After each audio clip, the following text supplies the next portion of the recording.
What do you get when you cross a know-it-all newspaper columnist with an awkward, unsophisticated everyman? Yeah. Well, I'm just not sure about that right now.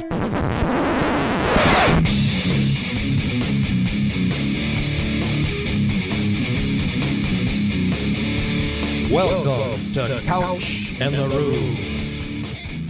Welcome to Couch and the Roo, presented by Skymint Premium Cannabis, inspiring people to do better, feel better, and live better every day of their lives. And our Friday show brought to you by Mark and Jay from North Coast Wealth Management. These are smart guys you can trust with your money. And we'll talk about them more as the show goes on. Jason, how you doing, man? Not too bad. How bored was Graham Couch today?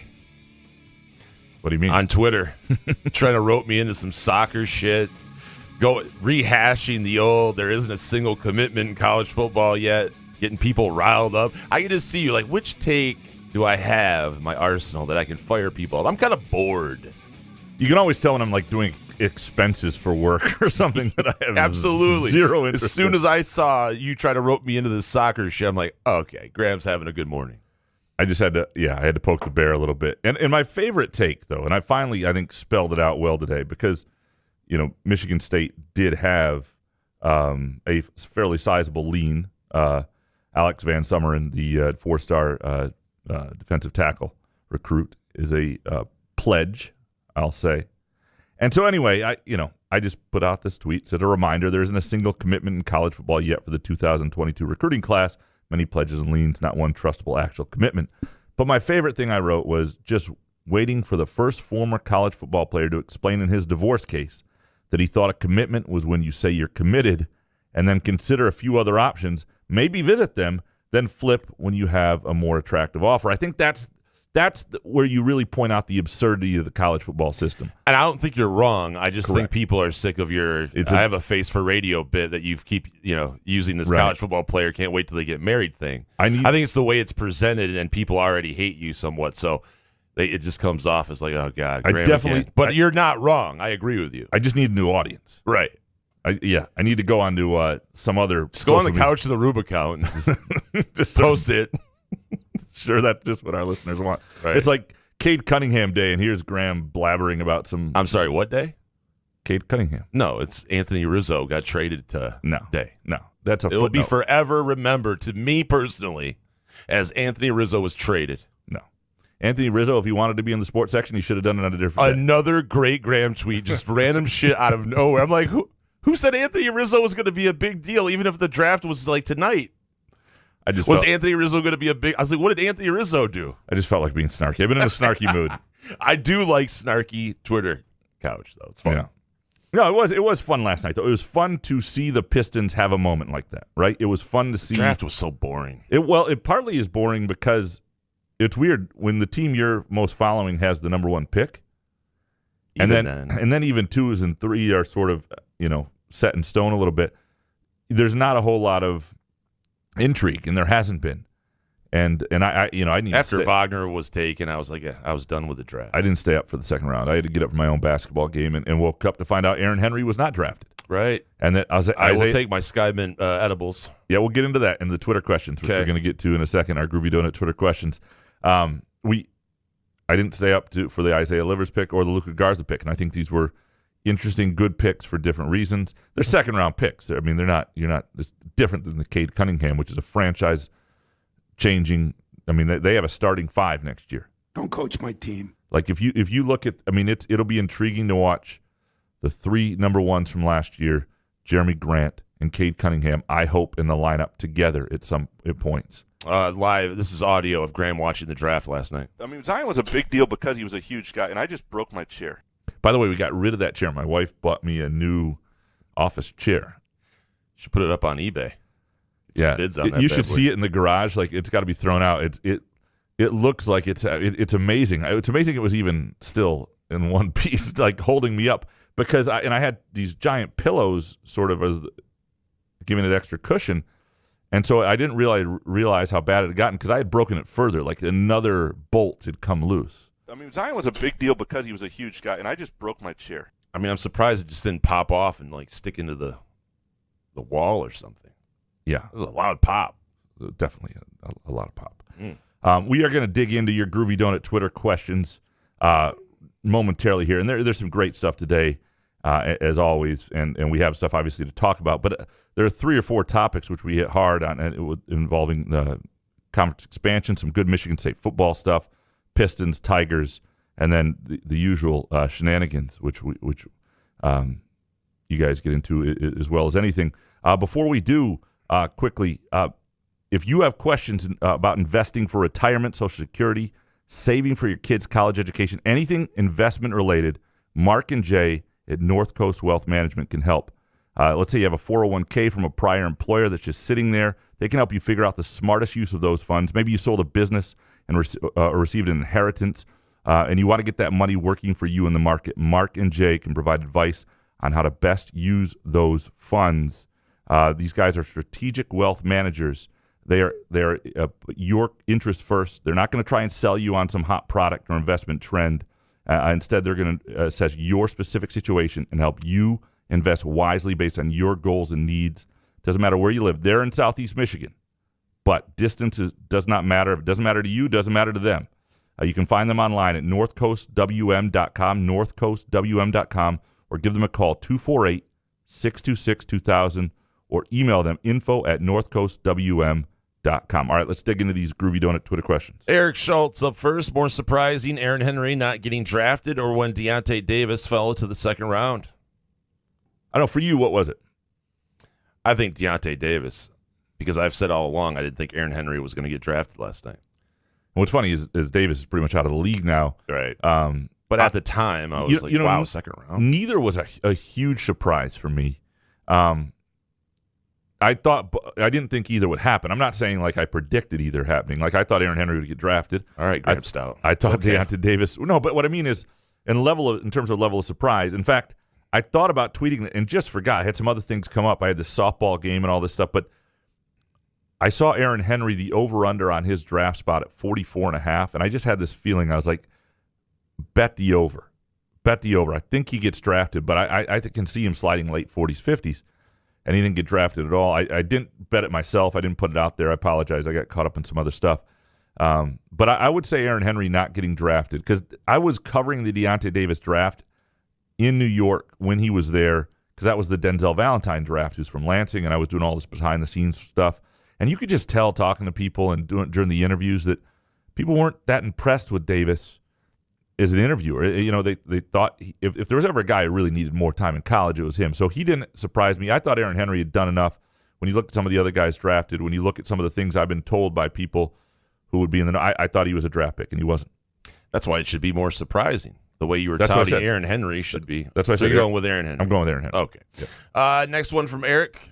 I don't know if I'm in the minority here, but 4 months after this college basketball season, the first thing I think about this past MSU team is that they were extremely frustrating and one of the least fun MSU teams to watch, despite continuing the streak. Do you think most fans agree?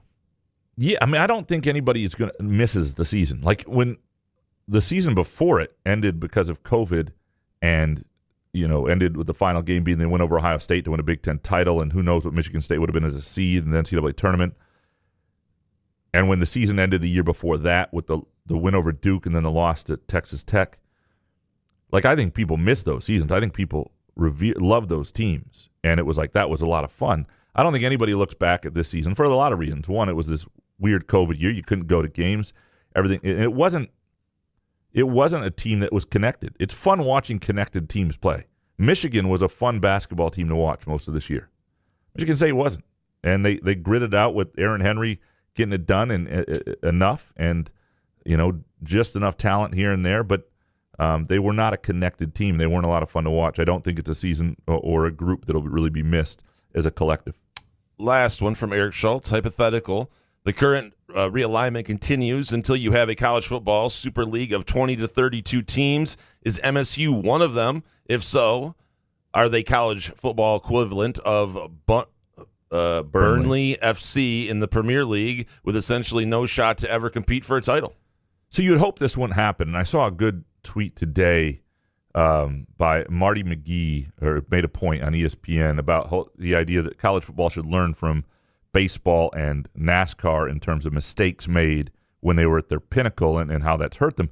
That said, I think college football, there's more of an attachment to it. Like, we are attached to our favorite team in a deeper way, and there's a larger fan base, and the sport is just more entertaining than the others. So it's harder to screw up. That said, this to me would screw it up. Because what the hell is the playoff for? The whole point of a 12-team playoff is at the end of the day, you get the best 12 teams trying to vie for the title. Whereas if you've got a 20 or 32 team Super League, and like how many of those teams make the playoff? What are the other? I mean, I just think that would suck. It would just suck. And so the question is, Michigan State one of the top 20 to 32? I think it would mean it's a big difference if there's 32 instead of 20, whether MSU's in that conversation. MSU is not going to be, and again, this is why you want to be on top when decisions are made. In 2015, if you put together a 20-team Super League of college football, Michigan State is in it. They had just been, 3 top 6 finishes? But now I don't think they would be in a top 20. They might, brand money-wise. They certainly are in terms of finances, a school that breaks even. They're in that, or better. Top 32, I think they're in it. Next up is Todd Trustel. Wasn't there a bet between Graham and Jason with regard to where Aaron Henry was going to get drafted? What was the payout? Jason, I was totally with you. If you can't dribble and can't shoot at an NBA level, teams do not want you. This debate is over. So, where's my bag of gummies? Is that Sky what it was? Mint. Bag of gummies from Sky Mint? Absolutely. That's why I love our listeners. Thank you, Todd. Yeah. I would have forgot about that forever. Todd, you're awesome. And I will go to Sky Mint, and I will buy Jason's choice of a bag of gummies, and I'll use the Couch in the Rube promo code, Couch in Rube 20 for 20% off. Good and I'll go to one of 3 Lansing locations, and there are locations throughout Michigan. Go to skymint.com to see those. So I'll say, to say that because you can't dribble or shoot, you can't get drafted, I mean, at an NBA level, like if you look at the NBA draft from yesterday, there are a lot of guys who can't dribble and can't shoot at an NBA level who went very high up. In transition? In lots of ways. Like who? Name one. Okay, let me pull up the draft. Of course, first thing I pull up. First of all, let me say this. If you are going to be high on a Google search for the NBA draft, make sure you just list the picks. Don't do something cute, okay? Scotty Barnes, right? Scotty Barnes can't shoot. Can't shoot. There are lots of guys who can't shoot. There are guys who, Jonathan Kuminga will hit a great shot, but he shoots less than 30% from the floor and maybe less than 20 for 30. I don't know. He's not ready in a lot of ways. There are lots of guys, if you go through this and look at their projects. Jalen Johnson. I mean, not a guy who can do much in half court for you. He's a different player than Henry. But what I'm saying is there are first-round picks who are not ultimately, Henry's not viewed as that sort of prospect and high-ceiling guy. I still think he will stick in the NBA because I think athletically what NBA people saw in him originally is still there defensively. I think he's a pretty savvy player. I think you're going to see Aaron Henry.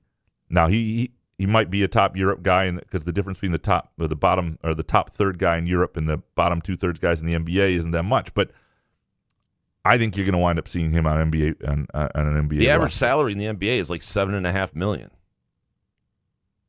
In Europe, it's what? Maybe $1 to $2 million if you can figure that out. Not for him. Yeah, he won't start there. He'd start. But I'm just saying it's not like the NFL where if you don't get drafted and you get cut, there's just nothing. Right. In the NBA, in basketball, a guy of Henry's ability is going to be in 6 figures, and that's with all your rent, your transportation, tax-free, all that stuff. And it's not a bad nest egg to begin. I'm just saying it's not the end of the world if it doesn't work out in the NBA or in basketball compared to football. Dan Grafe up next. Aaron Henry went undrafted. Are we sure that scout that Couch talked to was a basketball scout? It was a hockey scout. No. Different Henry. Look, they liked him as a freshman, and I think they thought certain things were going to improve differently, but they thought defensive. This is the argument, and I hate this part of it. This is the argument for going after your freshman year. Aaron Henry might have gotten drafted after his freshman year. more likely, even though he was a better player now. And it's really dumb by the NBA, by the way, because you think about some of these guys who are green as can be, and then some of the guys who are older and don't get great looks. If it takes a guy 3 or 4 years to develop, or even have a chance to develop into a guy who's 3 or 4 years older, take the guy who's already there, who's 3 or 4 years older. How many of these guys end up finishing with the team they're on anyway? I get if you're truly shooting for the stars and trying to draft a superstar, and a lot of teams should in certain scenarios. But if you're trying to get a guy to help your team or a role player or just a good basketball player, don't worry that a kid's 22 or 23. That's still really young. The odds that he's going to spend the next 10 years anyway with your franchise, But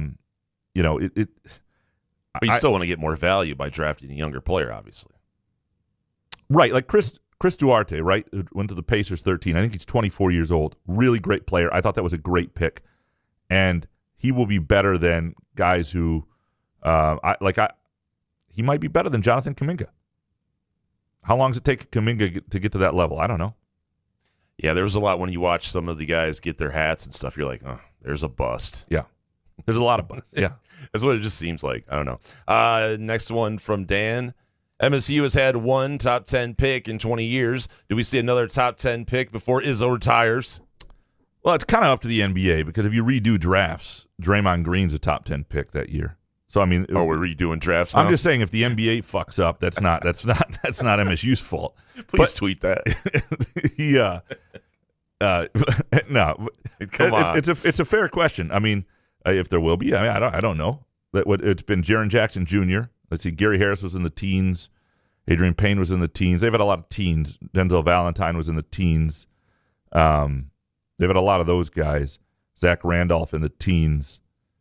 But if you redrafted all of those drafts, so I think it'd be a lot different. I think there's actually more than, well, I guess if Jason Richardson, you're counting since Jason Richardson, right? So it's just, Jason Richardson was 2001. So yeah, that's right. That's 20 years. Yeah. 20 years, thanks. Yeah, I don't know the answer. I just don't think it matters towards winning a national title that much. And sometimes guys who are top prospects, Marcus Taylor, one of the top couple players in the country coming out of high school, and that's still a great recruit to get. Doesn't say anything about you. Just he didn't, he wasn't an NBA type player. So I don't know. Just tweet all of that out. I have a 4.5 hour drive later, so excellent. I want to be entertained. Would that be really entertaining? Hell yeah! Just the responses would be great. Next one from Dan Grave. 7 Big Ten players got drafted last night. How many get drafted next season? Again, hard to say in this sense. One, I don't think the Big Ten is going to be as good next season as it was last season. But it's not about how good you are in college. It's about how you project as a pro. Cockburn. So it could be just as many. There could be as many high-end, high-ceiling guys. I don't think there will be. I think it'll be fewer. I think the league's going to be a little bit down, and that'll be reflected on draft night. Lucas up next. Can you wish me a happy birthday on the air? I'm very vain. Also, how long before Cade and the Pistons are a playoff contender? I think it can be this coming season. Happy birthday, Lucas. We appreciate you. Yeah, we should charge for that, though. What? Yeah. For a happy birthday? Who the fuck do you think $20, dude. $20 for a birthday wish. We were going to do $5 for Cameo. Yeah, you were. I wasn't a part of that shit. You don't know. $5 that Cameo takes, 70%. What a great idea. If we were on name, image, and likeness, we'd be a Bob Uecker baseball card, man. We'd be paying you with Miller Lite just to... Or weed. Or weed. Whatever. Yeah, happy birthday, Lucas. I'm just kidding. Calm down, Couch. $20 birthday shout-outs, though. I'd do it.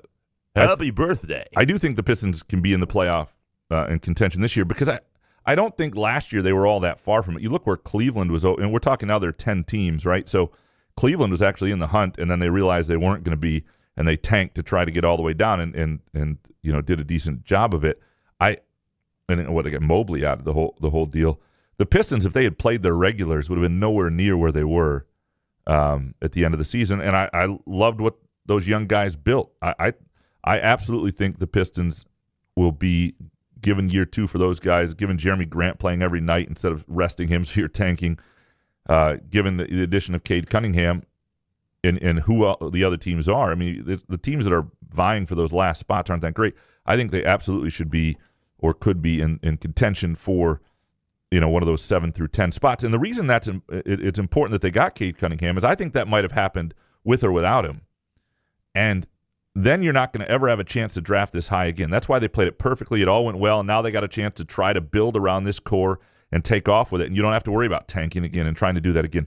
If they had, gotten bad luck and gotten the fifth pick this year at least would have come with Jalen Suggs, because that was weird. Him dropping, and Toronto's kind of screwing that up.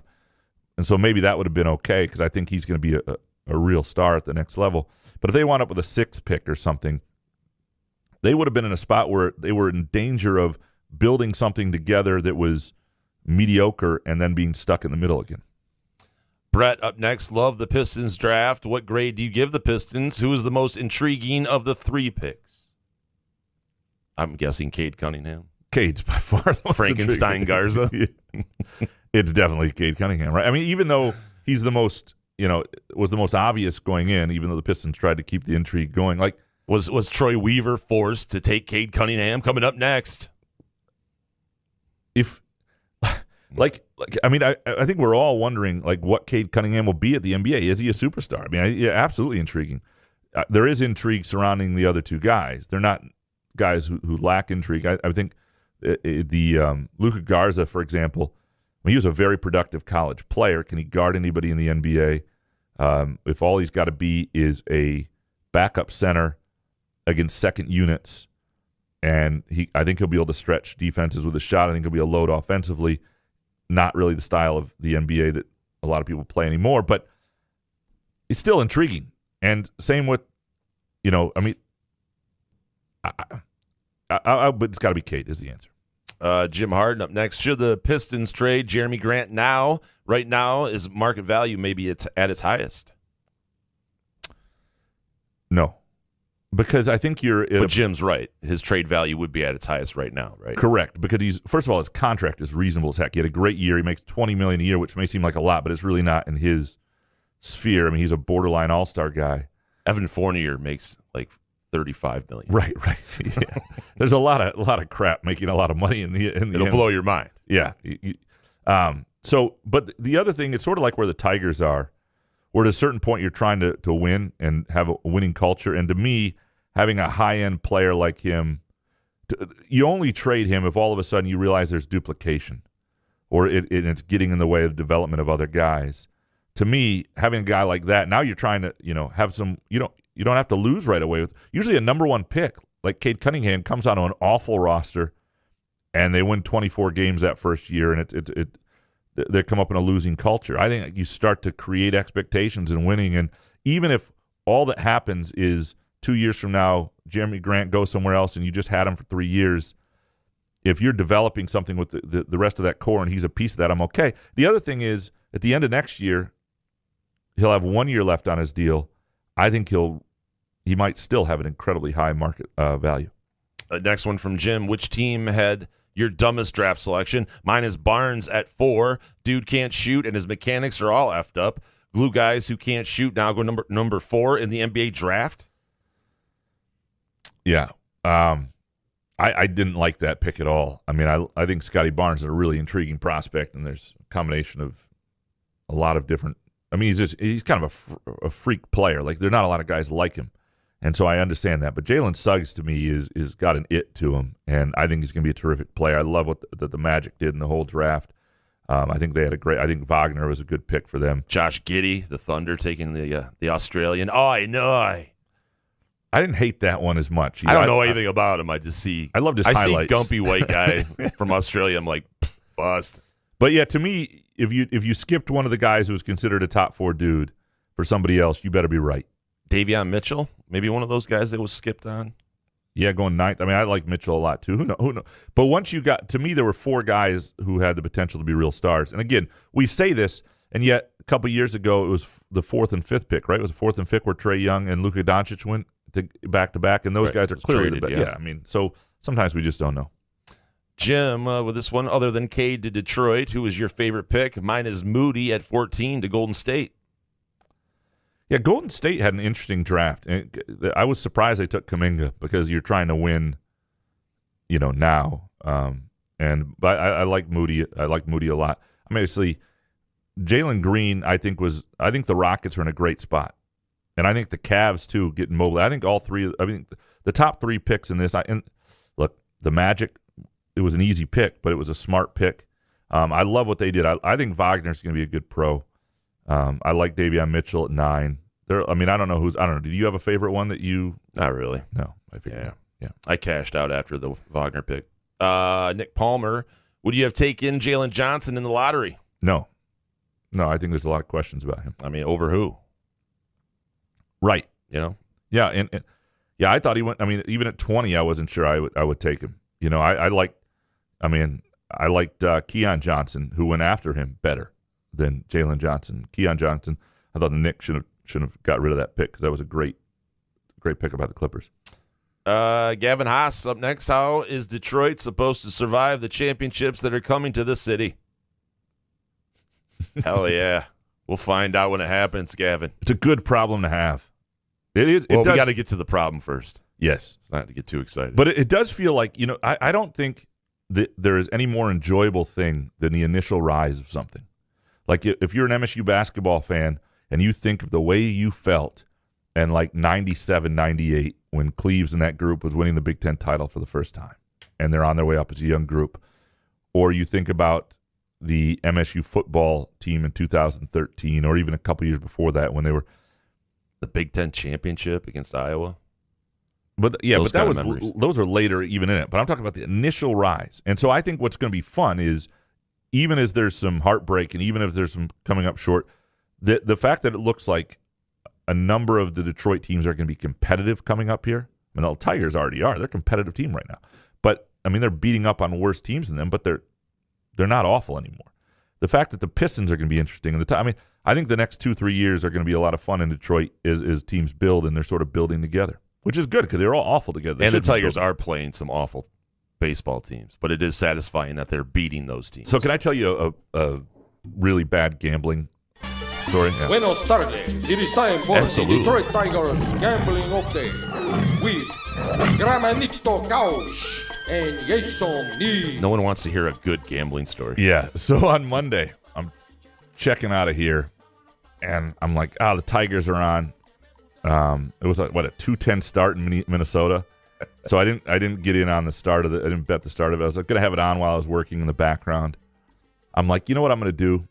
I want a little action, just a little bit to have some fun. Whet the appetite. Whet the appetite. So I looked at the live line, the over under. I was like, give me that under 9.5. This is a game, mind you, that ended 17-14.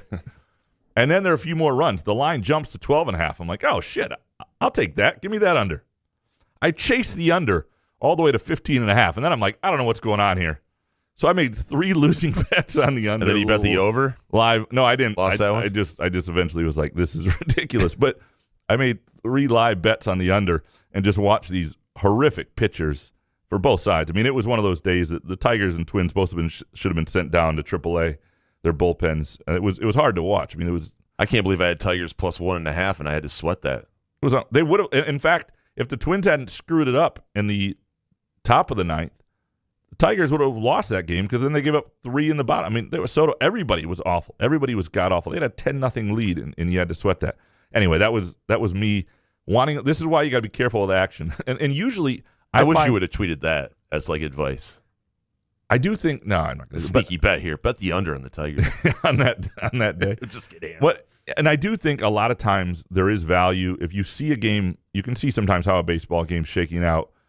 Vegas, the live over under doesn't move down as fast as it maybe should and adjust to it. So if in the second inning you can still get really good value on an under that you kind of have that vibe and that feel. And you have to be quick as well because sometimes they change so much that you think you put your bet in and then it kicks it back out because the odds change.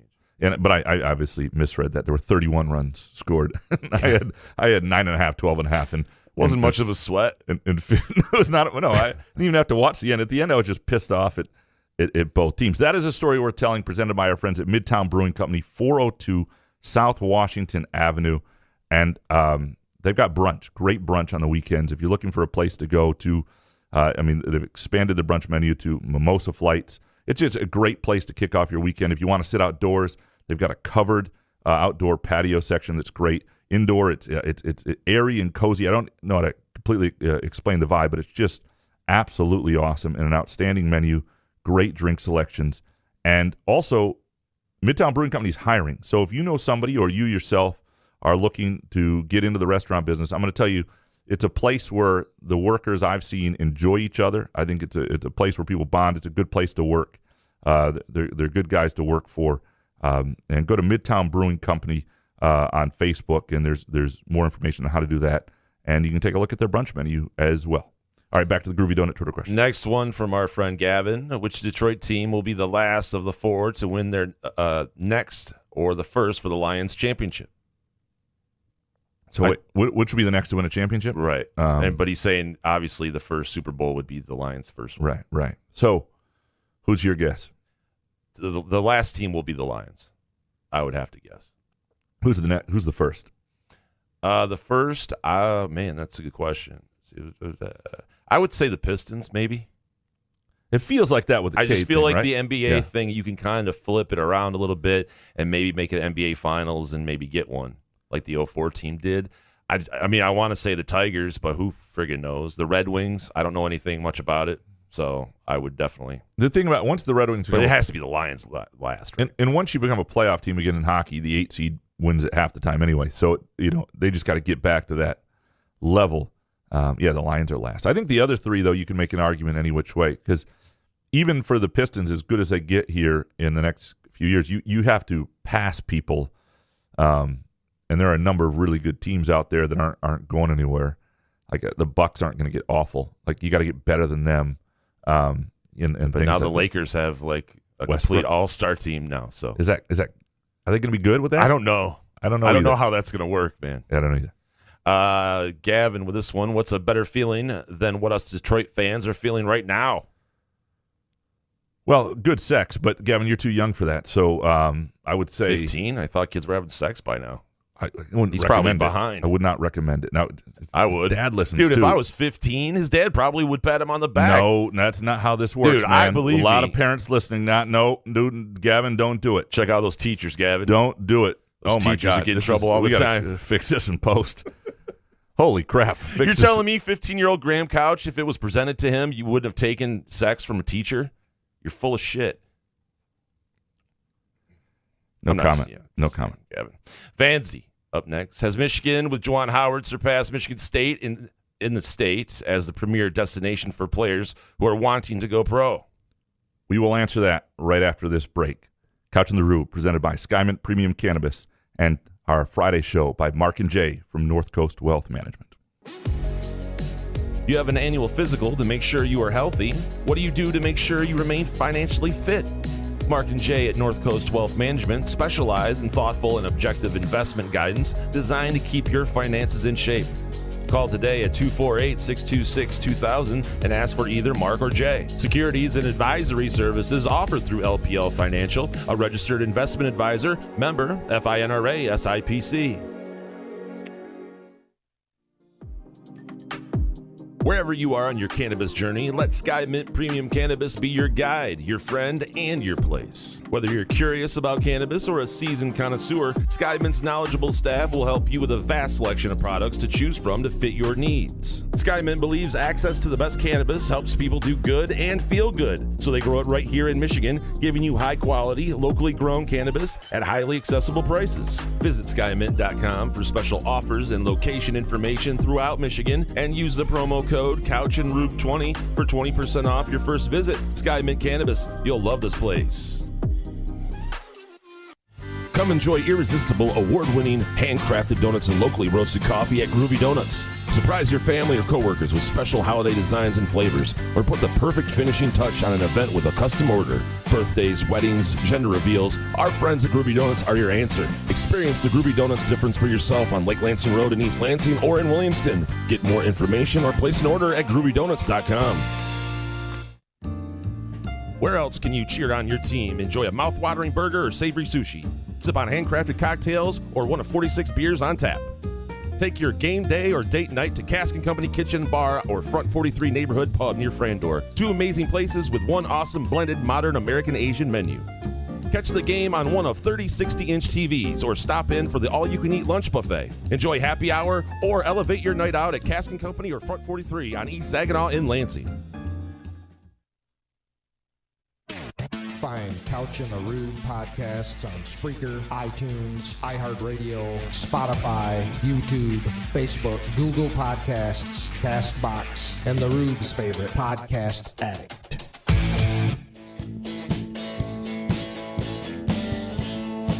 Couch in the Rube, presented by Skymint Premium Cannabis and Mark and Jay at North Coast Wealth Management.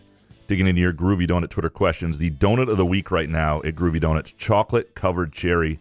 This thing looks outstanding. Available at either of their two locations. That's on Lake Lansing Road in East Lansing, also in Williamson. They're open 7 a.m. to 1 p.m. Thursday through Sunday. All right, so the question we left you with was, has Michigan, with Juwan Howard, surpassed Michigan State in this state as the premier destination for players who are wanting to go pro? And I don't think we know that. And I think the programs are obviously very close. I think Howard is attractive for a lot of reasons. He runs a pro-style offense. I think he's a guy who was in the NBA for 2 decades. If you're a big man, he's certainly somebody you'd want to work with. I can see why you'd want to play for him. Michigan State's had immense winning. They've had great success, too, from guys who played there in the pros. So I don't know that there's evidence of that yet. Because we just haven't had enough guys who Howard has recruited himself go to the pros. And we haven't seen what that is. But, I mean, I don't think it's – if you're a top recruit in this state and you're trying to decide between those two places, I don't think it's Izzo's world anymore. Next up from Vanzi, question for the Rube. How many dates in before you tell a woman about your memorabilia cards collection? I'd say wait for the wedding and then tell her. No, I wouldn't. Oh, man, that's a good question. I would say at least I wouldn't be very descriptive about it. You know what I mean? Because you don't want to let the lady know how much money you're spending on this in case if it does get serious and then she knows. It's best. Graham knows this. It's best if the woman in your life doesn't know a lot of things. So I guess, I would say maybe second date kind of. I don't know how it would come up. Like maybe what are your hobbies? But I would say 10 years into marriage. Why? It's not that bad. It's not that bad of a hobby. No, it's not like It's not.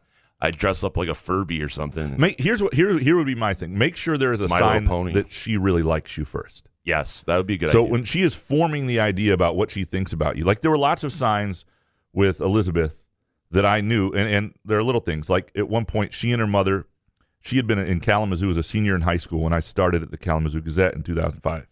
And she used to be part of these students that wrote like these Saturday columns. And we didn't know each other back then. But she went with her mother to the library to look back in the archives to see if we were ever in the same paper together. And that was like a sign to me that like, hey, she cares enough to like take her mom to the library to look at the stuff. Maybe she really digs me. And there are lots of little things like that. So if there are little things where you go, this person likes you, and it doesn't have to be that serious either. It can be just the way they do something or sort of. Women collect awful shit too. So I'm sure she has a terrible collection of live, laugh, love signs in her house, or like plates or something like that. So you're not the only one that. And by the way, memorabilia and card collecting isn't a bad thing. It's not like you're a pedophile or something. No. Like, yeah, my wife collects Fiesta ware, and we've been at like what? The amount of Fiesta ware is. But like, you said it as if we all should know what the hell you're talking about. Those are like kind of dishes, plates. Lots of people know what Fiesta ware is because they have it in their lives or their spouses do. Like, there's a Fiesta ware factory and like extra damaged, slightly damaged plate store in West Virginia, in that little sliver that's like between Ohio and Pennsylvania. So on the way to Penn State sometimes, my wife will go with me. We'll stay in Pittsburgh. On the way back, we'll how many does she have? I mean, that's all our dishes. Like we don't have plates. All my plates are in the basement somewhere. So it's just one giant Fiesta. Yeah, of different colors and everything. Yeah. And your plates are downstairs. Yeah. That's awesome. Graham Petty up next. The Big Ten West has a big bargaining chip with a spot in their West Division. I know Notre Dame is a pipe dream. Wouldn't Oklahoma get a good money and competitive balance by being placed in the Big Ten West? As long as they could guarantee OSU in the East, they could get money and wins. Yeah, the problem is Oklahoma is not like a top 100 school or research institute. Like, it doesn't fit the Big Ten profile. And whether that matters or not, I hear some people saying, well, that's just snobby and nobody cares about the academics. But the Big Ten cares about fit. And Oklahoma doesn't fit. Texas fits. Oklahoma doesn't. Because if it was just about competitive balance, there'd be lots of ways to go if it's about eyeballs only, Oklahoma would make sense, and you could make Oklahoma an offer that, I mean, absolutely rekindle their Nebraska rivalry, puts them in the Big Ten West, adds eyeballs to the Big Ten, and so I think Oklahoma in the Big Ten West is somebody who doesn't give a rat's ass about the academics all that much. Not that it's a bad thing, and not that having sort of a graduate research theme throughout and all that stuff is a bad thing, but I think having Oklahoma in the Big Ten West would be amazing. That's just not what's happening, though. Ken Chu up next. Is Bedlam over, or will they still play? I don't know. Is that a soccer thing? No, Bedlam is the football matchup between Oklahoma and Oklahoma State. Ah, gotcha. So we will see. I don't know what they're going to do. I mean, a lot of places say they're going to do something, and then scheduling gets difficult 4 or 5 years away. So wouldn't it be weird if we knew something like that? That question that he just asked. If all of a sudden we actually had a source and knew that. Yeah, my source. Because I don't even think they know if they're going to keep doing it. No, I don't think they know.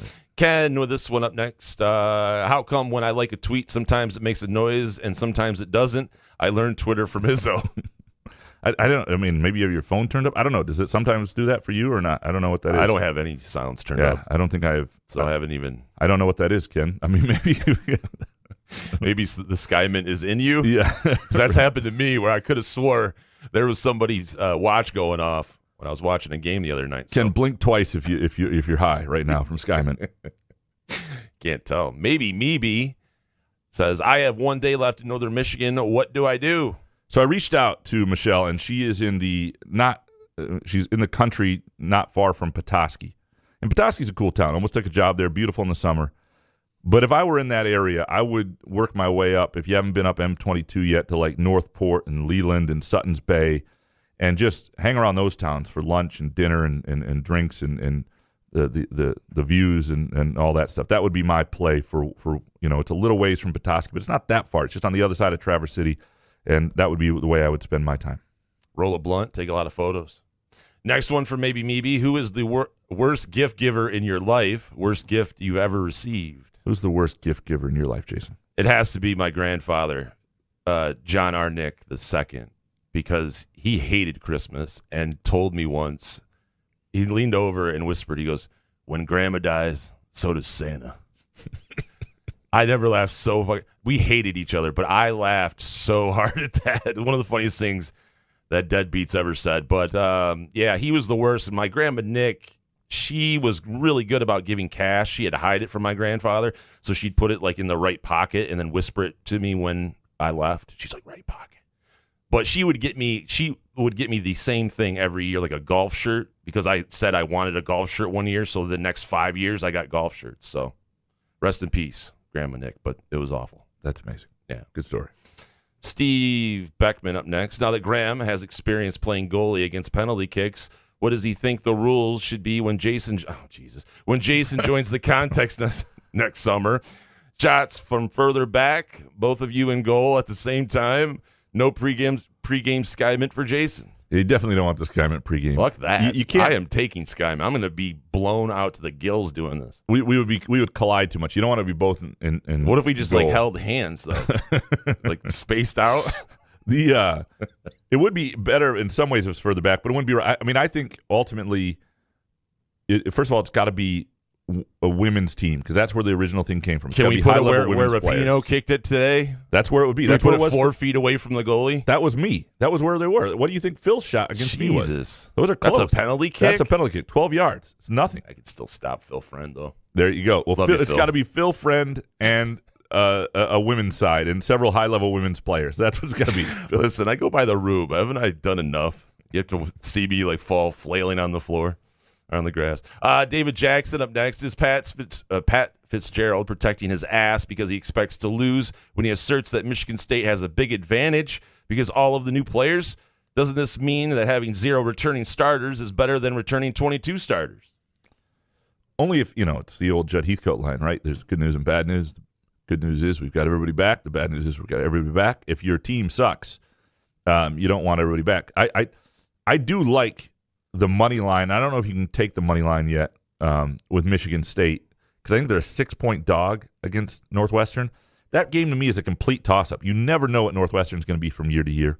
You certainly don't know what Michigan State's going to be. The talent can't be that different. Michigan State just won last year, even when Northwestern was having a banner year. Like, I'm not saying taking the spread makes a lot of sense necessarily. It's 6. I would like it overall, but the money line, if you can get Michigan State, what would the money line be, like plus 170 or something like that for MSU? Yeah, around there. Yeah, that just what I think is a total toss-up. That's a great value play. Next one from David, who is having a better rookie year, Akil Badu or Eric Haas, and can Jason spell them both? I actually put Akil and Eric in there for you. I appreciate that. Can you spell Eric? No, I'm kidding. E-R-I-C-K. Who would you take is Go play with your Big Ten magnets, David. who would you put those in order of how you think it's going to finish out? Who would you take is who is having the better rookie year? Is Haas, right? Badu, they're both having kind of the same kind of year. Incredible years. And what's Right. interesting is neither is a big prospect. Haas is an older guy who finally gets his shot, so you feel great for him. Badu is a Rule 5 pick who's just been incredible. I think it would be Badu just because of the way he's sort of electrified things and how much he's improved. Like, he had that initial surge when nobody had seen him, and he was great at the beginning of the year. Then some teams figured him out, and he had a tough stretch. And what I've been most impressed with is how he's come back from that. Because some people, what was the guy, like, years ago for the Tigers, like in 2004 or 5, had like 11 homers in April and then disappeared from baseball. The white guy. Shelton. Yeah, Chris Shelton. Yeah, so I would go Badu, but Haas has been outstanding. I don't know. That's a really good question. We had a couple more from David. Then MSC Smokestack, Darkman Antonio, Mojo Jojo, Bo McJunkins, the Professor, Pauly Show, Mr. Neurotic Pants, so on and so forth. Some great Groovy Donut Twitter questions still coming up. Couch in the Rube, presented by Skymint Premium Cannabis, and Mark and Jay from North Coast Wealth Management.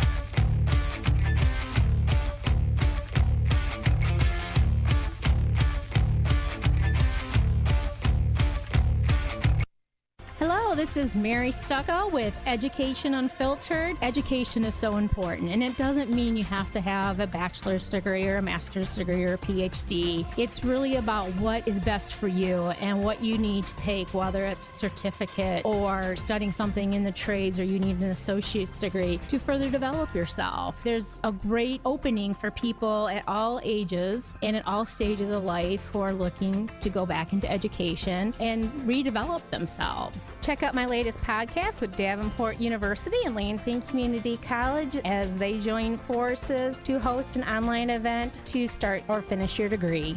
Like and subscribe to Spotlight Podcast on our YouTube and Facebook pages and watch all my episodes, or you can listen in on your favorite podcast platforms, including Apple Podcasts, Spotify, and Google Play by simply searching Education Unfiltered. This is Mary Stucco. See you soon with more conversation on Education Unfiltered. When it's your moment, that once-in-a-lifetime moment, you don't just want jewelry. You can get that anywhere. You want a memory that will go down in history, your moment. We're Medawar, crafted with exquisite style, quality, and love, so your present will be stunning every time you look at it, every time someone notices it, and they will notice. We've devoted our lives to this art, and we're proud to share it with you. The gift you want to give is here. Medawar Jewelers in Lansing, Okemos, Jackson, Portage, and Brighton. Live across the Great Lakes State, you're connected to Michigan's most engaging and influential radio and television program, Michigan's Big Show, starring Michael Patrick Shields. Great to be with you, Michael Patrick. You're the show I would want to be on. Forget those other ones. Michael Patrick, it's always a pleasure to be on the air with the King of the Airwaves. Thanks for having me on again. That's a very good question. Those are all great questions. Good morning. Thank you. Michigan's Michael Patrick Shields. In NBC News Radio, I'm Lisa Taylor. The CDC is pleading with Americans to acknowledge the war has changed. That's the latest message from the federal agency amid the spread of the COVID Delta variant. Multiple reports say the internal document called the variant that's sweeping across the country highly contagious. The warning came as the health agency is now recommending vaccinated folks wear masks indoors in areas with high levels of infection. A big meeting is scheduled at the White House today on voting rights. President Biden will meet with House Speaker Nancy Pelosi and Senate Majority Leader Chuck Schumer. See, it's the president's meeting, and so it's his agenda, but it is well known to the administration and to the United States Senate that the H.R. 1 is essential to us in the House. Democrats have become increasingly alarmed about new voting laws in Republican-led states. The long-standing Senate filibuster rule is slowing down Democrats from moving legislation aimed at counteracting the new laws in Republican-led states. Lisa Taylor, NBC News Radio. Michael Patrick Shields here with Matt Rhodes at Dusty's Cellar. 2020's gone. There's some things I won't miss, but there sure are some things here I want to hold on to. Yeah, as unusual as 2020 was, there'll be one constant for 2021, and that our 6 for 60 wine club is going strong and will continue to do so for the upcoming year. I know you added some options, the Pinot Grigio, the Rosé, Parducci, and all the reds and whites and mixed. Going to do the same this year? Absolutely. We'll carry on with all the variations of the club we offered this past year, and we'll be looking for more creative new club ideas as the year goes on. I do like those top shelf, top 100 selections. You have over 100 wines offered at $15 or less, but they're all highly rated by a wine publication. Will you keep that up? Absolutely. 100 wines, red, white, rosé, dry, sweet, whatever your taste. We'll have a wine for you at $15 or less, a highly rated wine, a great value. Cheers, and you can join me in the Dusty's Cellar 6 for 60 Wine Club. Just pop on dustycellar.com and have a look, or go on into the store on Grand River in Okemos, just a little east of the Meridian Mall. Cheers, Michael. I'm Tony Cuthbert with your Spotlight Sports Update. The Pistons selected Oklahoma State guard Cade Cunningham with the first overall pick in the NBA draft. Detroit added Michigan forward Isaiah Livers, Iowa center Luka Garza, and Florida State center Balsha Koprivica in the second round. The Pistons also traded center Mason Plumlee to the Hornets. The Rockets took Jalen Green second. The Cavaliers drafted Evan Mobley third. The first surprise came with the Raptors selecting Scotty Barnes, leaving Jalen Suggs to be taken by the Magic. The Tigers' winning streak is up to 3 games after a 6-2 victory over the Baltimore Orioles at Comerica Park. Miguel Cabrera went deep twice for Detroit and now sits at 497 career homers. Casey Mize notched his 6th win, surrendering just 1 run on 4 hits in 7 innings. Tarek Skubal gets the start for the Tigers tonight, while the Orioles send Matt Harvey to the mound.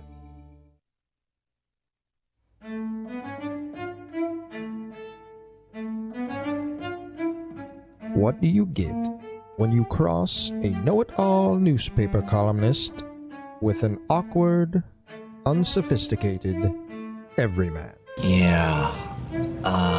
Well, I'm just not sure about that right now.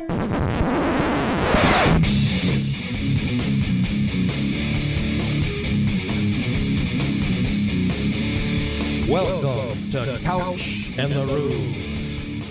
We begin hour 2 of Couch in the Rube, presented by Skyman Premium Cannabis, inspiring people to do better, feel better, look better, just be better every day of their lives. And our Friday shows brought to you by Mark and Jay from North Coast Wealth Management. If you have questions about retirement, investing, these are your guys. You can call them at 248-626-2000. You can visit their website, northcoastwm.com, or email them, info@northcoastwm.com. Ask for Mark and Jay. All right, let's dig back into these Groovy Donut Twitter questions. All right, next up is David Jackson. Mize, Manning, Skubal. Is it obvious who will be the better pitcher 5 years from now, or instead could Spencer Turnbull become the staff ace? Yeah, I don't think it's clear at all. I mean, would you have a pick? I mean, are we forgetting last night's game? 7 shutout innings. He was really good. He's been really good. Skuball's got good stuff too. I think Skubal would be the other guy that I would. I think Skubal or Mize. Like Turnbull is coming off the injury. Although all these guys are going to go through it. Everybody's going to have the Tommy Johns, what they do now in baseball. I like Turnbull a lot. I think they made a mistake the way they developed him. They pitched him too much early. And 2019 he pitched like 30 million innings or something like that when they were a horrible team, and look what happened to his arm. We'll see how he comes back. My guess would be Mize or Skubal. I think Skubal's stuff is pretty damn good. And Manning could be good too. Right. I don't know about the best out of the group. And a lot of it is mental and how you pitch. I love the way Mize is pitching right now. Like, Mize is not trying to be this over strikeout dude, right? He was really efficient yesterday. And, yeah, the Orioles suck, but it was fun to watch. I guess my money would be on Mize, but I wouldn't be surprised if it was Skubal. Is that Graham Stouting it enough? A little bit. Okay. David with this one. If Grant Long beat Cade Cunningham in a pickup basketball game, would Graham use the transitive property to claim that he shouldn't have been the number 1 overall pick in the draft? Absolutely. Well, that would be concerning if Cade Cunningham lost to Grant Long, though. It would be. As the number 1 overall pick. It would be very concerning. 20 years old. Even in a one-on-one where a bigger guy can back down a guy. Number one, Grant Long is not that tall. In the old school, a guy like Grant Long is a power forward. He's like 6'8". Cade Cunningham's 6'8". I mean, I don't even know if Grant Long would play in the NBA today, given the way the game's changed. MSC Smokestack. Stack. Should be Smokestack. Smokestack. That's my bad. Why do so many players forfeit eligibility only to not get drafted? Bad advice, a selfish uncle, false confidence, COVID. Seems like it happens now more than ever. Yeah, and bad advice is the biggest thing. Bad people you trust. It could be the media as well. You start reading about yourself like Aaron Henry did. The way you guys were touting him is hands down, he's going to the next level. That's not why. You got people in your ear, though, who aren't giving great advice. Or you have people that need you. I think some of these guys feel pressure to, their family members to depend on them. It's different for each kid. I wish there was like one kid when they came to college. One guy, when each kid came to college, they would have to write down a name to that coach. And that guy, be it an uncle somewhere, the dad, a cousin, whoever it was, that was the guy who usually gave them bad advice. They would have to think it through, and that person wasn't allowed to talk to them for the next 4 years. Like, you got to pick one person in your life. But it's going to be more than that. Just one person, one absolutely. Uncle. And some of these guys that come from, certain neighborhoods, you want to just get the hell out of there. I can't blame them for trying. I do wish, and look, life has consequences, and you do this stuff to some degree. It's on you, and that's just part of growing up. I do wish that there were, especially in the NFL. Basketball is a little different because I think there are more options in basketball overseas and other ways to make money, and it should be a little more evident where you're going to get drafted. I think football is more of a crapshoot. Like, you'll hear guys, somewhere 4th to 7th round, and then he doesn't get drafted at all. I think if you don't get drafted in football and you've got eligibility remaining, you ought to be able to go back. Now, the problem is that would be so you can't go till after 3 years anyway, so it wouldn't be a ton of underclassmen, but it might be everybody trying to do that. And so you would have to put some parameters on there. I just wish there was a little more of a fail-safe in football. Dark Mantonio up next. Whose core Big Three makes their team a better championship favorite next year? Nets or Lakers? Who are you taking? I just don't know how this Lakers thing is going to work out with AD, Russ, and LeBron. I'm going to go Nets. Same. Because the Nets don't get the Lakers thing there. I mean, I don't know who's more likely to stay healthy either, but the Nets, when they were all healthy for a minute and rolling, looked dangerous as hell.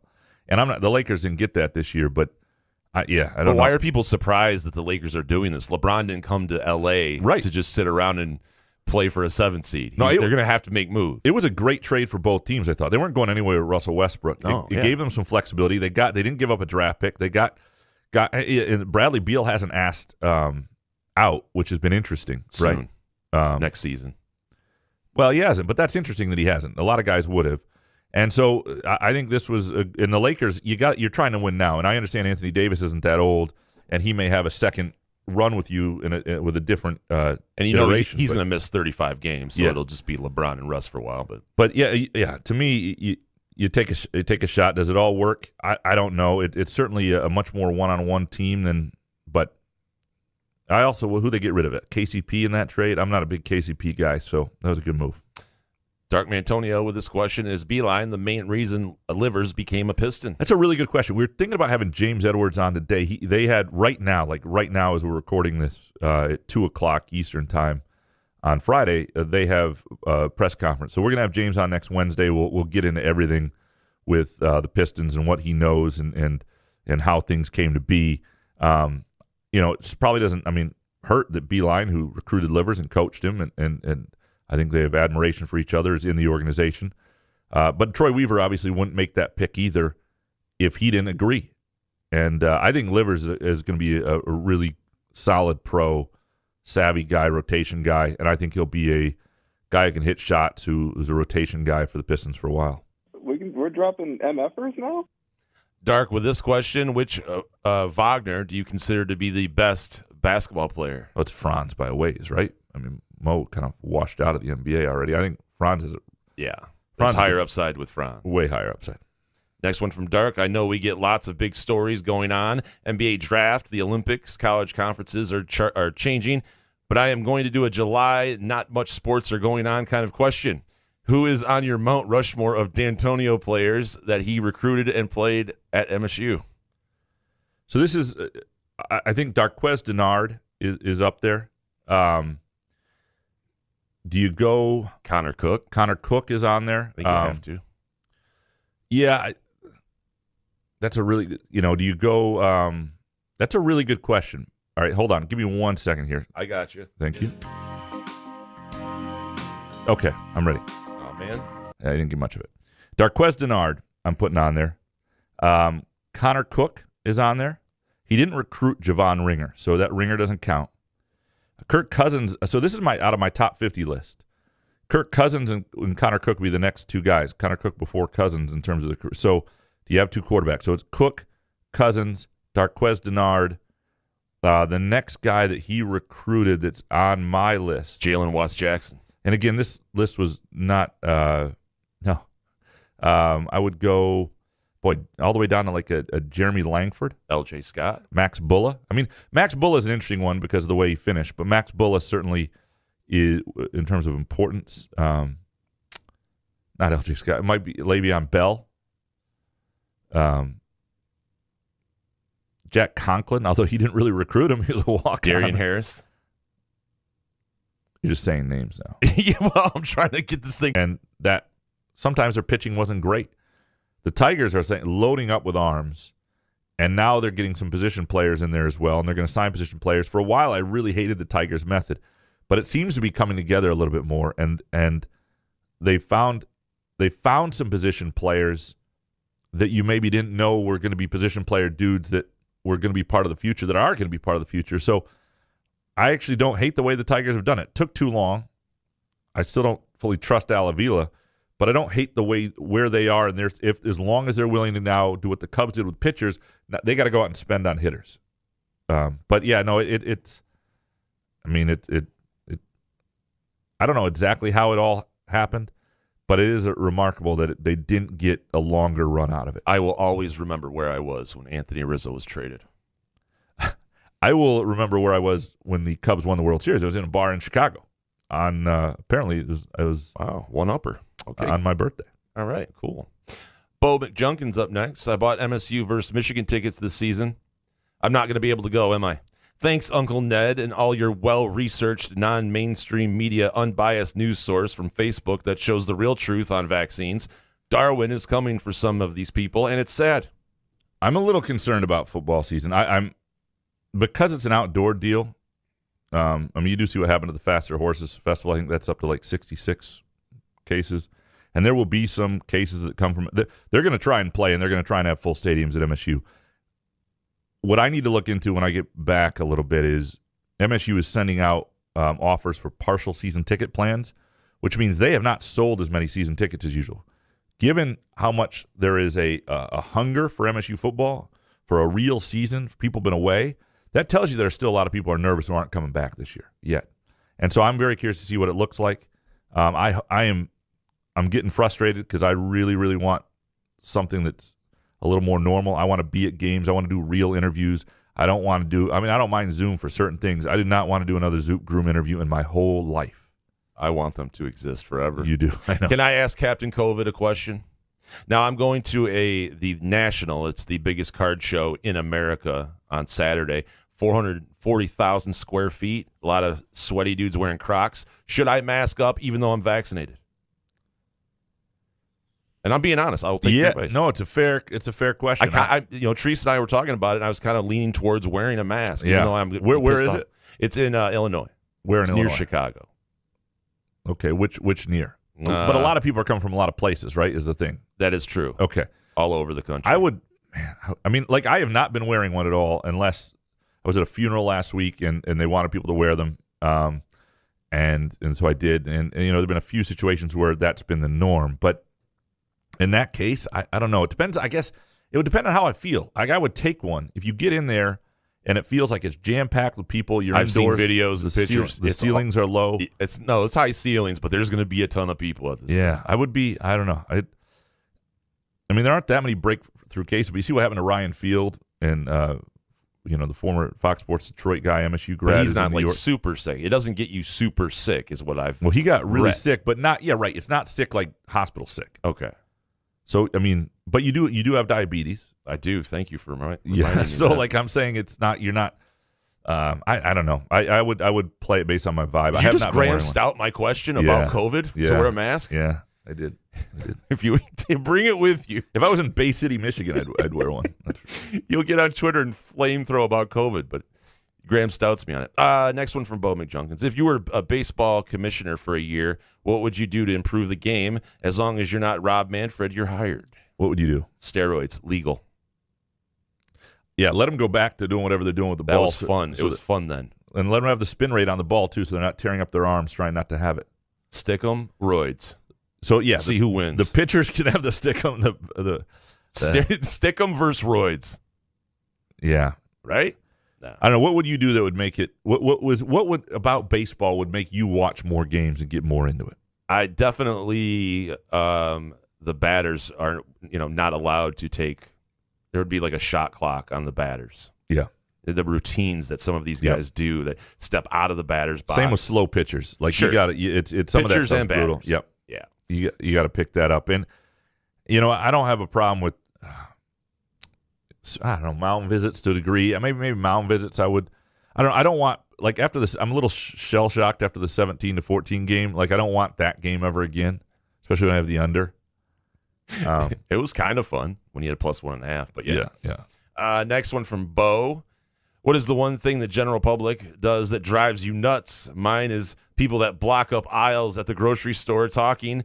No one needs to hear the story that your granddaughter plays a mean recorder, Helen. Grab your soup and move the fuck over. # not a story worth telling. Not a story we're telling, presented by our friends at Midtown Brewing Company, by the way. And that's 402 South Washington Avenue. And beginning of next week, you're looking for a place to have dinner like Monday night, 20% off your tab, Midtown Brewing Company. Just a terrific menu, great beer selection. If you like stout beer, the American Stout they have at Midtown Brewing Company is my absolute favorite dark beer. And Graham Stout. They should make a beer and call it Graham Stout. I would give that a shot. What's one thing the public does that drives you insane? Hogs the left lane. Doesn't get over to let people over. They do 71 miles an hour. And I wish there was a way to knock them out of the way, not hurt them in any way. Maybe their car flips over, but they still live. No injuries or anything. I mean, you know what I mean? It's just, I can't, it just drives me absolutely nuts. No, I think that. Get the fuck over I would take, and I'll stay with that. I agree with that. I'm with you on that. The sort of other end of that is I hate people just tailgate dangerously on people's asses, like come up behind you. Yes. And that is like, in both cases, I would love to just have like a lasso that you could throw at the cars and like they jam on the brakes. Yeah. I call 911 sometimes on dangerous drivers just because I'm pissed at them. Really? Yeah. If they're Can we get those 911 calls? What do you say? I panic. No, I'm kidding. Are you serious? Yeah. If you've called 911 on a dangerous driver. Oh, yeah. At Like least 20 DUI of them in my or life. speeding? Well, it's not just, hey, that guy's going 90. It's like that guy is weaving in and out of traffic dangerously. And Narc coach. Oh, absolutely. And I want. But what do you say to 911? Well, I give them the license plate. What's and your I say where emergency, they're at. sir? Yeah, there's a really dangerous driver on the roads here on 496. Where at, sir? 496 and whatever. Okay, what do you want us to do about it, sir? Well, if you pull my ass over instead, I'm going to say, where the fuck were you with this? Okay, can you tell us where you're at? Because we'll pull you over. Okay. While you're taking up our time. They listen. You realize there's no way we're going to be able to catch him? They listen respectfully He's every doing time. 120 on the highway. Professor up next. If you could play the main character in a sports movie, which would it be? How about you? Where you at on this? Oh, my goodness.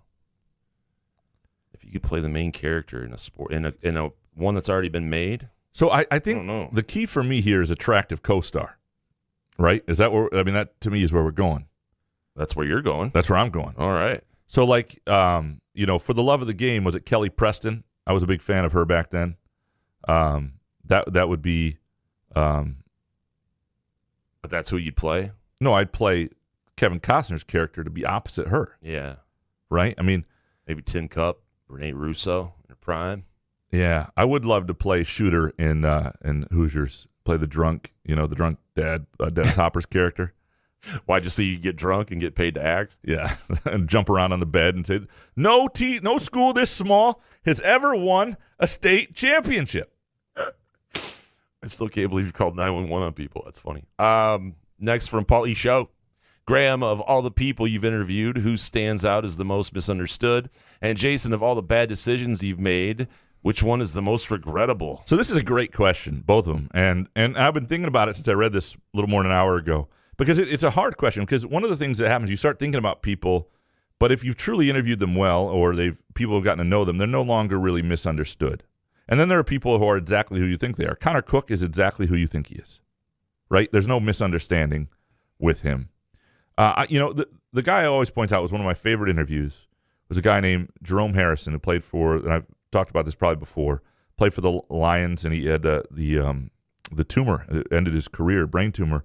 But he went to Kalamazoo Central, played with Greg Jennings, basketball and football there, then led the nation in rushing at Washington State, 5th-round pick of the Browns, yada, yada, yada. I did a number of stories on him, and he was always viewed, and he was this, I mean, he was, I'm sure in high school he was a little unreliable at times, and there were things about him that were, but he was genuinely a good dude. Like, he would just, after his career was over, just call you sometimes to see how you were doing.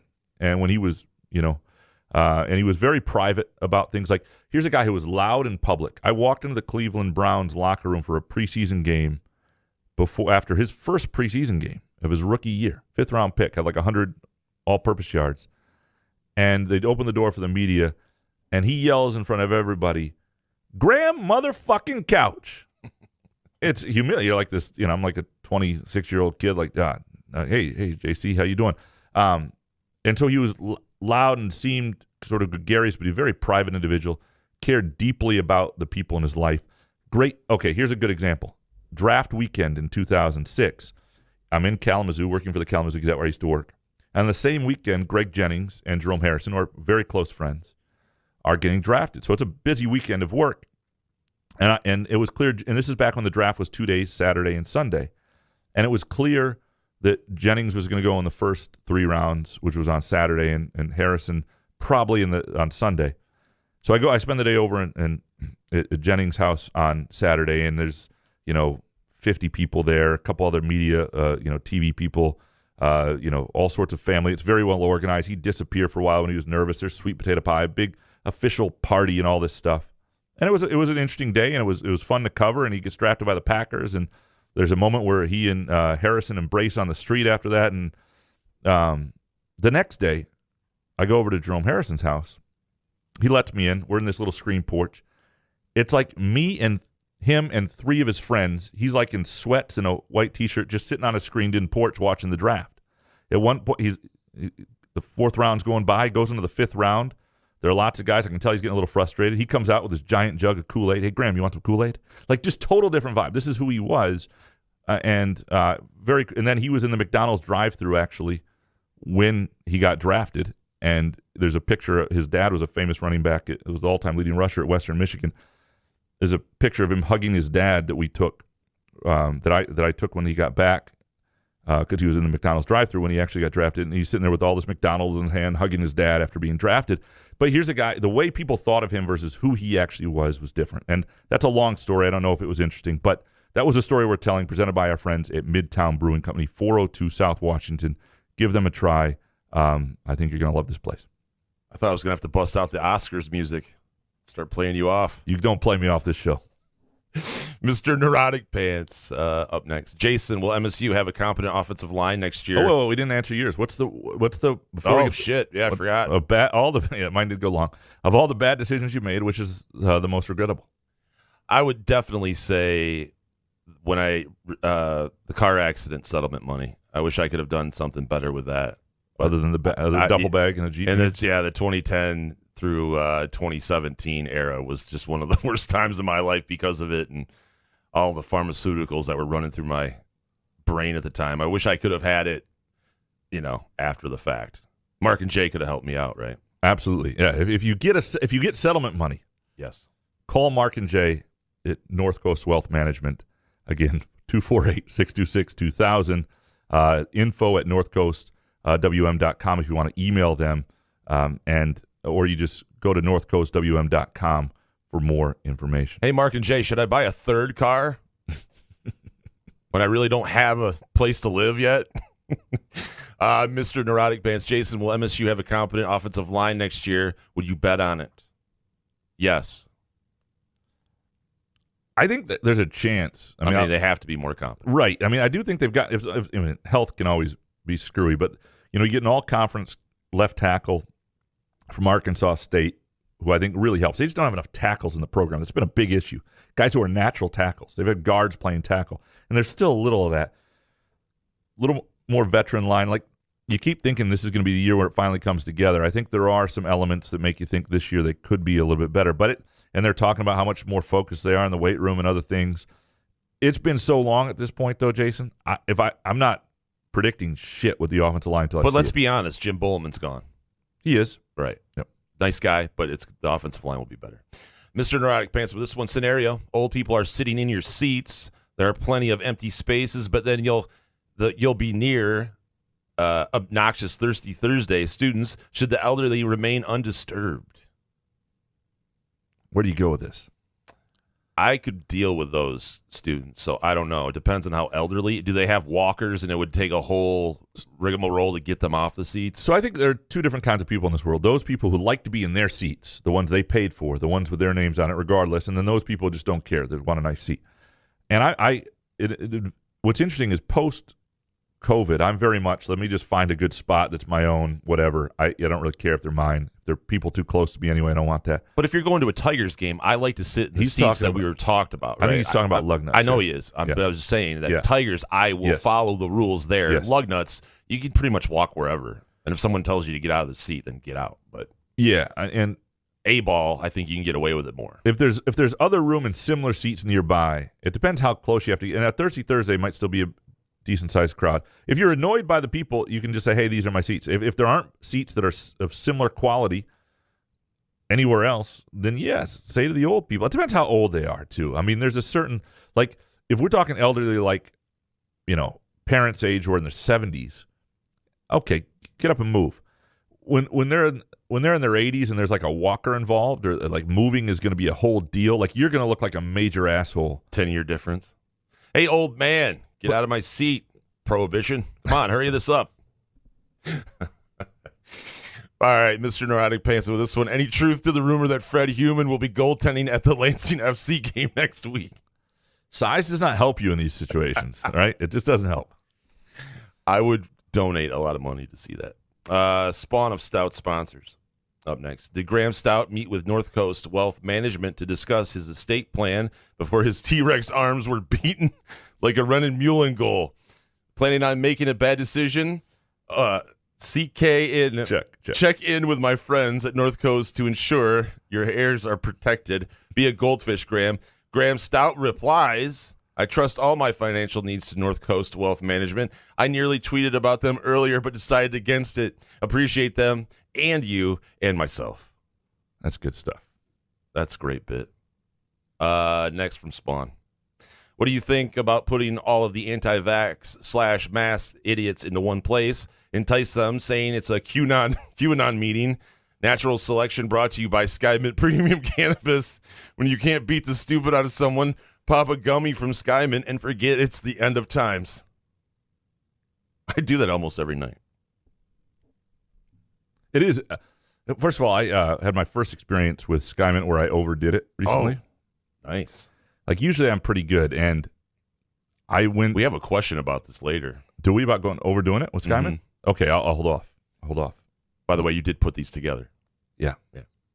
Raccoon Graham up next. Will there be another couch? We got one more from Spawn. Oh, Spawn, sorry. While Olympic athletes represent the country, why do fat box of groovy donuts consuming idiots offer opinions on athlete decisions? Brought to you by Weight Watchers. Do you get tired of going to the shitter? What you are too tubby for us. Enjoy your heart attack.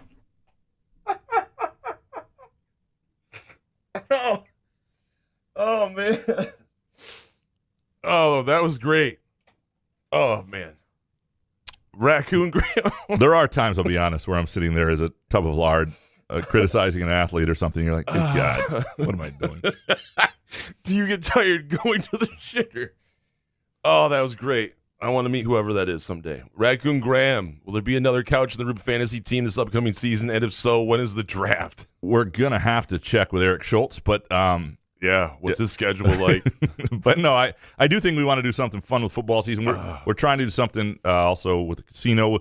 We'll see what we come up with in the next. Yeah, we have to do something gambling wise. Yeah, we'll do something, but we will do something cool, and we'll certainly do our weekly picks without question. Oh, that's so good. Next from Raccoon Graham, as football inches closer, which player are you getting more and more excited to see play on the field besides quarterback?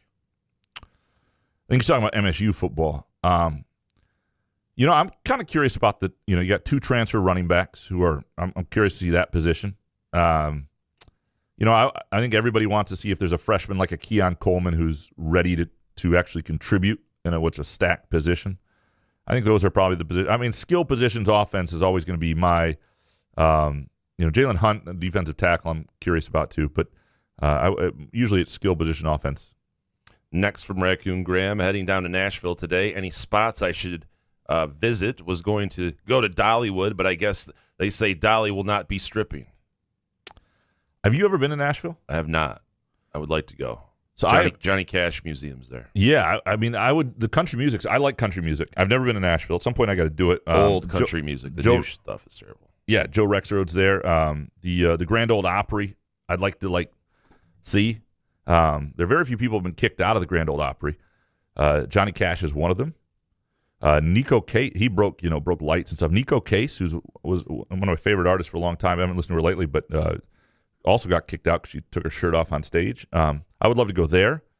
But yeah, I'd like to go to Nashville. I'm gonna have Joe Rexrod show me around at some point. But I don't have a lot to offer with Nashville. Where did those Grand Ole Opry fun facts come from?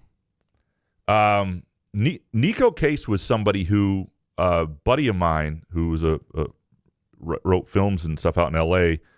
knew through a friend and who was her drummer, I want to say. And so what's great about Nico is, so this drummer, and he had this kind of interesting voice. They met, and there was a little bit of sexual chemistry and sexual tension. And then eventually Nico was like, screw it, let's just get this over with. And they actually had sex. And so when somebody asked him, did you sleep with Nico? He said, you don't fuck Nico. Nico fucks you. Like, that's the way he said it. Wow. Yeah. So I don't know, but this is a story that's been passed along. Whether it's true or not, I have no idea. But these are the things you learn when you have certain friends, especially when you go to an art school, and some of them make it a little bit. Always ask Graham to elaborate. Story we're telling, absolutely, presented by our friends at Midtown Brewing Company, 402 South Washington Avenue. And first of all, my wife went there, I think, last week and had just an unbelievable meal. And I think I'm going to go there this weekend and catch a beer, watch a game. Boona, Boona, Boona.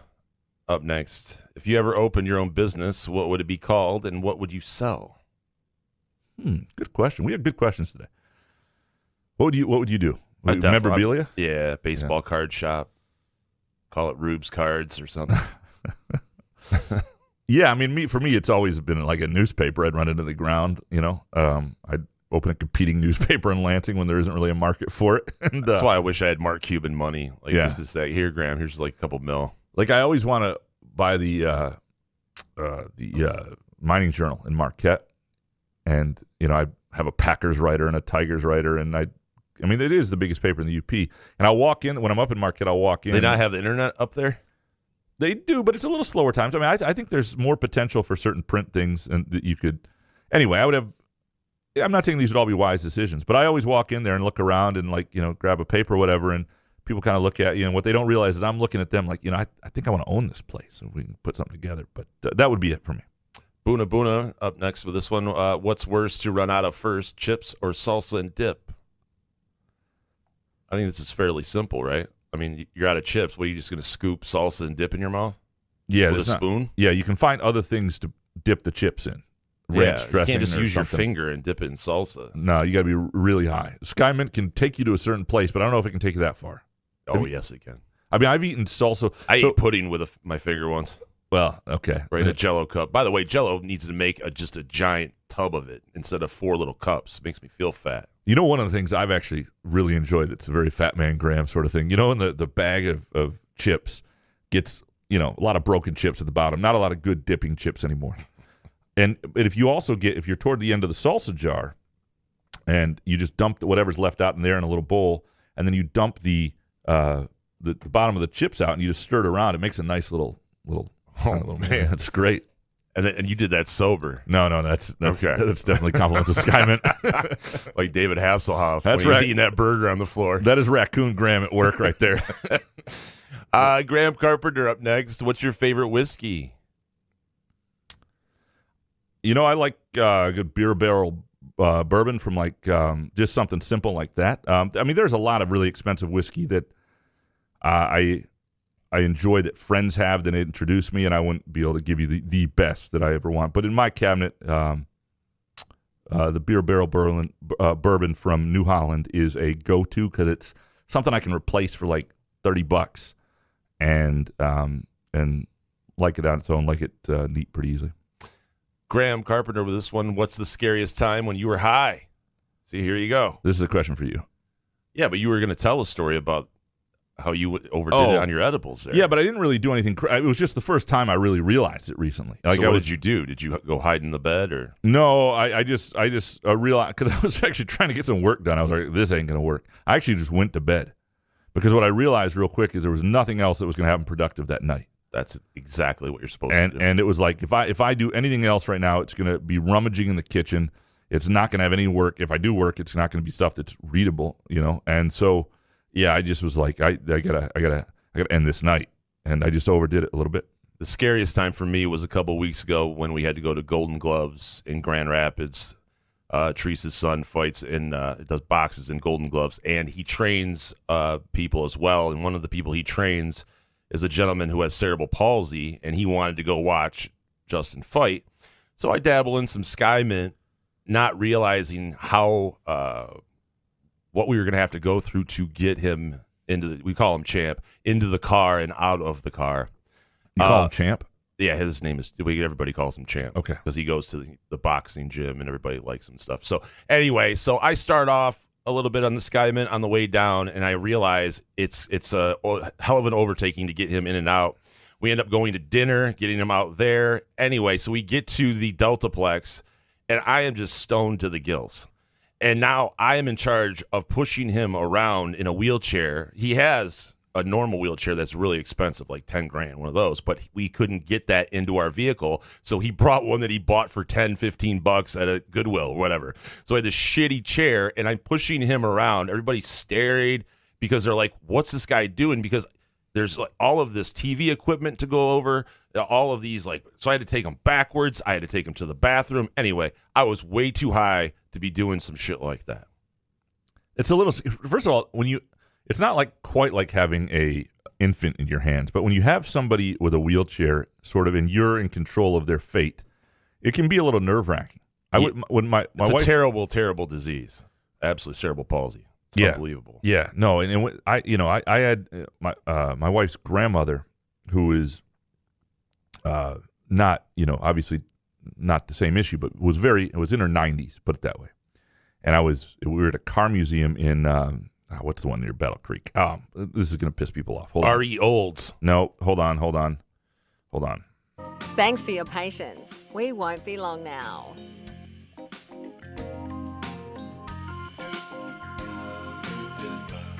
Gilmore Car Museum. Sorry, I knew that was going to piss somebody off. It pissed me off. Anyway, there's a lot of things, and there was a fairly, just taking her up these ramps and all this, and all of a sudden we're coming down this ramp. It had to be the steepest, almost like a deck or something you would go out to the beach on, a dock, I should say. The steepest hill decline that I've ever seen. And I nearly lost, we're still dating at the time, my wife and I nearly lost control of her coming down. She would have gotten going very fast, straight into the concrete. A 94-year-old woman who lived another couple years after. I to this day, I think I would be nervous pushing around. I mean, just for that moment, the rest of the day, it was like, we're not going anywhere at all remotely tough. But I don't know why that thing was built. That was certainly not handicap accessible safely. Not quite your story, but no, it's fine. Just don't be high when you have to care for someone. I was not stoned, thank God. Oh, all right. We'll get stoned then. Graham Carpenter with this one. Will Aaron Henry really play to the standards of starting in the NBA like Couch has said? To starting, have I said starting? I think I've said rotation guy. I don't think I've said starting. Yeah, I'll back you on that. I don't know, because now it becomes about opportunity. It's the old Charlie Bell thing, right, where he said the bottom 2/3 of guys in the NBA ain't that much different than the top third guys in Europe. It's about opportunity and fit, and then for him it'll be certain development. Like, yeah, he's not a great ball handler, but he's somebody who can get to the rack a little bit. He's somebody who can defend a lot of positions. But can he in the NBA, when they're spaced out, also hit shots? I think there are a lot of guys that can't shoot in this draft, and there are a lot of guys that are going to have to develop that, and I think he will get better at it. I think he'll be okay. I do think he'll be on NBA rosters for a while, but I don't know. I'm certainly doubting it a little more. Woke Couch up next. Simone Biles should get the full benefit of the doubt. Mental illness can manifest at any time without warning. With that said, should she be soaking up the limelight as much as she does if she struggles with mental illness? I don't think she's soaking up the limelight. You know, like, there's no... Is she doing interviews? Explaining herself, though, isn't soaking up the limelight. She's answering questions about why this happened. I'm just wondering where Woke Couch got it from. Yeah, I wouldn't describe it as soaking up the... Yeah. Next one from Woke. How would the media narrative be different if Patrick Mahomes opted out of the final drive in the Super Bowl, if at all? Similar physical danger, both professional adults, both team sports, etc. If different, should a double standard exist? So this is the thing that keeps coming up. And a couple things. They're both dangerous sports, so I guess if you're not in the right frame of mind. I actually think in this day and age, 15 years ago, yeah, Patrick Mahomes would have been, you can't touch these guys. But nowadays, if Patrick Mahomes said, I need to take a mental health break, and in the Super Bowl, before the Super Bowl, while it would be a huge topic of conversation, the guy's making $450 million, I don't think it would be quite as criticized as people think. Oh, my God. Are you out of your mind? You think it would be? Oh, my God. Yeah. Times 1,000. If he missed the Super Bowl because of... There's no doubt double standards. There's no doubt a double standard on that sort of thing. And the way we think of football players and the amount of money he's making and you know, the reasons for it. Now, if it was something really serious, though, and sort of we understood he was spiraling towards... I don't know. But there's no doubt there's a little bit of a double standard. All right, next from Woke. But that doesn't mean it's right. It doesn't mean that we shouldn't have the same understanding for anybody who runs into a situation where they just can't handle what's in front of them. Is there any societal downside to the media fawning over Biles' decision, or should this type of thing be treated like a physical injury? I think it's right now. I think it's positive because I think the overall sort of momentum of it is just leading more people to understand that it's okay to have issues, and that people like her do. And so I think the overall impact of this is positive, and we become a more understanding society slightly. There are always going to be jackasses and jerks, and there will be at some point an athlete who conflates, like some people are right now, in criticizing her. There'll be an athlete who conflates mental toughness with mental illness, and is actually just a little weaker mentally and opts out of something, and that's not really mental health. There is a difference, and but we'll deal with that when that happens, and that'll be that athlete's issue. Out of the box, up next, the rural poverty of the greater Lansing area greatly exceeds that of the urban poverty. So why is it there virtually zero coverage of this in the LSJ News? Black lives matter, but Appalachian lives don't. What's the deal, Graham? It's a fair question. It's a good story. You should pitch it. Maybe I'll pitch it to somebody. It's there's lots of rural poverty here. There's lots of issues. I will say this, however. The school district in Lansing is in worse shape because of needless schools choice legislation 20 years ago than many of the outlying schools. So even though those kids are coming from some similarly tough spots, they're at least going to a situation that is sometimes better. Quavaris Couch, How does Graham's game compare to Cade Cunningham's? Great question. I don't know, 6 inches taller with longer arms, skinnier and 20 years younger, and had a better feel for things. Other than that, not much. If I was just a different person. I mean, mentally, you guys are the same. Same. Yeah. Mental toughness, same. No question. And I will say this, we're going to end here with Hans Jurgen, but we did not get anything from Jake. I think he may be on vacation right now. And we didn't get anything from the Real Upper Deck Jerk guy today. So how dare you guys go on vacation? Right. Well, and what I feel kind of, I probably would have rearranged some things had I just didn't realize those weren't going to be in when I started doing them. Is this the post show we're talking about? I'm just saying that I wouldn't end. Why don't you read Hans' last one first and work in reverse order of Hans? Give us a better finish, a better dismount. So to Can speak. I read Bo McJunk? Who was up there that made me laugh really hard? Hans Jurgen. Aren't easy listening instrumentals of rock songs a crime against humanity? Isn't anyone that creates them or listens to them shallow? Shouldn't they be euthanized? You an easy listening guy? No. Yeah. I mean, unless you're in a doctor's office, why would you listen to easy listening? I mean, I like some yacht rock. I like Christopher Cross here and there. But that's not really easy listening. Easy listening. It's pretty easy to listen to. Yeah. Easy listening is not always that easy to listen to. Do you root against the Russians in the Olympics and life in general? You know they stole the atom bomb and pretty much every other modern technology. Yeah, I don't hate the Russians. This isn't like some Rocky movie sort of deal. I don't know. Do you hate the Russians in the? I really haven't thought about it. No, I don't really in sports. I wasn't around, and aware of the Cold War in those years. I think if we were 10, 15 years older, we might feel differently. All right, last one. Are you impressed by these image posts of Elijah Collins and others that show how much more chiseled they have become in 2021 as compared to 2020? Does having a six-pack of abs translate to more wins? It's a good question, but they are impressive in terms. First of all, it makes you wonder what the hell were you doing last year in terms of fitness. But COVID, it's true, and Elijah Collins did have COVID. But yeah, they are. That's a very good point. I take that back. On. We'll fix it in post. COVID king. No, there's some impressive work, and you keep hearing it from people in the program going on in the weight room and in the strength and conditioning, and so. And seasons are defined there. I remember Ken Manning when MSU was in his prime, and I did that workout with the team that summer before the 2013 season, which was the beginning of their run. He said to them, and he had been there a long time. He'd been there dating back to Saban, right? He said, I can tell in July usually what kind of season we're going to have, he said. And that's an interesting thing. So it does matter. Now, whether it translates this year, whether the right pieces are there defensively, who knows? We're going to figure all that stuff out. I do think this has a chance to be a decent team offensively. Appreciate all your Groovy Donut Twitter questions. Fantastic stuff, as always. Thanks to Groovy Donuts. Go to either of two Groovy Donuts locations this weekend. 7 a.m. to 1 p.m. they're open today through Sunday. That's in Williamston and on Lake Lansing Road in East Lansing.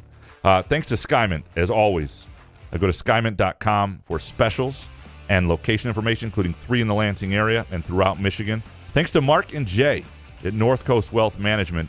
Go to northcoastwm.com, northcoastwm.com, and you can email them, info@northcoastwm.com, if you want more information from Mark and Jay. These are good, trustworthy guys. Also, thanks to Midtown Brewing Company, 402 South Washington Avenue. Good show, man. Yeah, man. Couch in the Roof.